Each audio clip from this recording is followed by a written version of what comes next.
उसके बाद सबके सब सोच रहे थे अभी क्या होगा क्या होगा। लेकिन जिस कॉन्फिडेंस के साथ राम आगे बढ़े तो सबको लगा भले ही लड़का दिख तो बड़ा कोमल रहा है, लेकिन इसका आत्मविश्वास देख के लग रहा है ये उठा लेगा।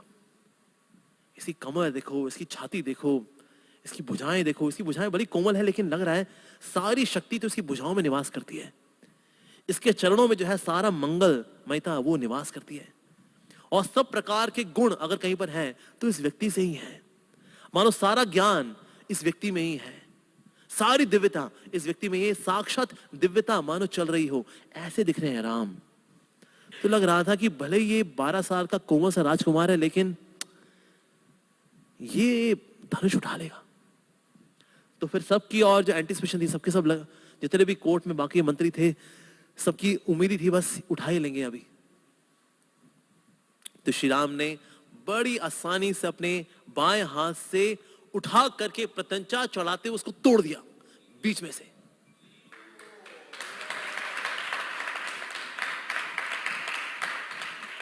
अब ये उनका उठाना, इस पे प्रत्यंचा चढ़ाना और इसको तोड़ना, ये इतनी जल्दी हुआ कि सब सोचते रह गए हुआ क्या। जैसे हमने टीवी में देखा ना, पहले उन्होंने उठाया, सबके चेहरे, नहीं ऐसा नहीं हुआ। वाल्मीकि रामायण में आता है उठा करके कब ये टूटा। ये सारा इवेंट इतना फास्ट था कि सब मतलब सोच नहीं पाए हुआ क्या। और इतनी जोर की आवाज हुई कि ज्यादातर जो वहां मंत्री वगैरह थे वो बेहोशी हो गए। मंत्री बेहोश हो गए, किसी ने अपने कान पे हाथ रख लिए। ओ इतना तेज, पूरे ब्रह्मांड में आवाज गई, इंद्रलोक ब्रह्मलोक सब में आवाज गई शिवजी के धनुष को टूटने की। त्राक ऐसी गर्जना थी उसके अंदर, एकदम सेंटर से तोड़ा, ऐसे नहीं अनइवनली तोड़ा, एकदम सेंटर से तोड़ दिया। और सबने जो है जयकारा लगा दिया। ओ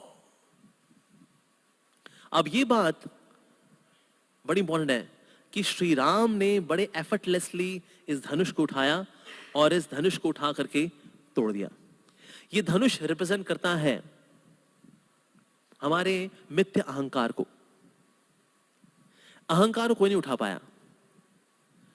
अपने अहंकार को लोग जस्टिफाई करते रह जाते हैं। नहीं नहीं, it was not that I was egoistic, not that कि मेरी ईगो है।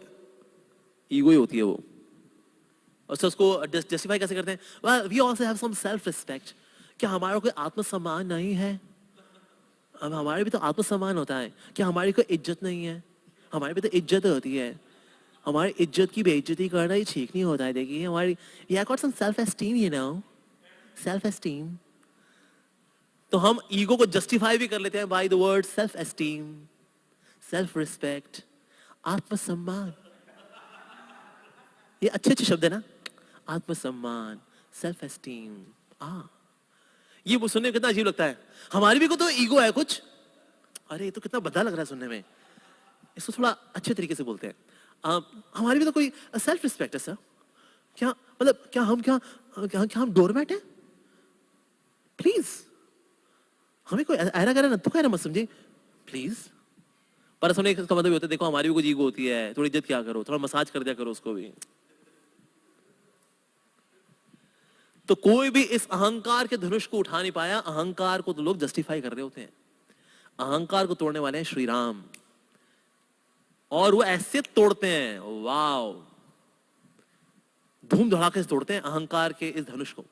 तो इस धनुष को ऐसे तुरंत उठा करके तोड़ देना, तोड़ा तो इसकी आवाज ही दशरथ महाराज के पास ही पहुंची। कहते हैं अच्छा काफी जोरदार लगता है, बारिश होने वाली है। तो बाहर गए लेकिन दिख तो नहीं रहा बारिश होने का कोई मौसम तक नहीं रखा। लेकिन कड़काहट तो ऐसी हुई थी कि मानो आज सारे साल की बारिश आज ही हो जाएगी। तो कई जगह पर जितने भी राज साम्राज्य थे सब के सब बाहर आके देखे, कहते वो बारिश होने वाली है धुंधुलाके से। कहते नहीं लेकिन आवाज तो ऐसी हुई, इतना जोर से आवाज थी।